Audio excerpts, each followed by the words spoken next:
পরে প্রশ্ন হলো, বিদেশে কোনো প্রবাসী মারা গেলে দেশে তার লাশ পৌঁছতে বেশ কিছুদিন সময় লেগে যায়।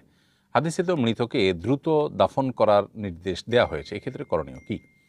উত্তর হলো, যেখানে মারা গেছে সম্ভব হলে সেখানে দাফন করাটাই উত্তম এবং মুস্তাহাব।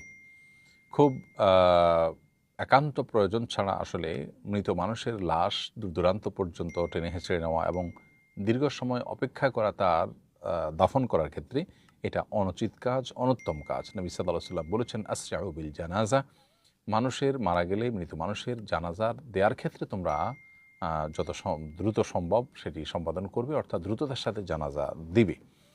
তো সেই চেষ্টাটা করা উচিত এবং লাশ দাফনের ক্ষেত্রে বিলম্ব করাটা অনুচিত এবং অনুত্তম কাজ। তারপর যদি কেউ দেশে আনেন, এনে আপনার লাশ দাফন করেন, তো সেক্ষেত্রে দায়িত্ব তো আদায় হয়ে গেল দাফন করার, কিন্তু দেরি করার কারণে এটা আসলে মাকরুহ। কারণ এর ফলশ্রুতিতে লাশের প্রতি অসম্মান প্রদর্শন করা হয়, নানাবিধ অসুবিধা তৈরি হয়। তো এই জন্য ভালো হয় যে দেশে মারা গেছেন সেখানে দ্রুতের সাথে দাফন করা।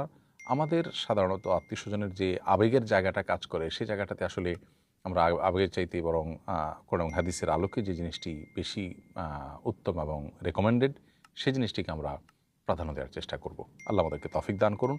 যদি একান্ত এটা কেউ ভায়োলেশন করেন, তাহলে তিনি মাকরুহ এর কাজ করলেন, অপছন্দনীয় একটা কাজ করলেন।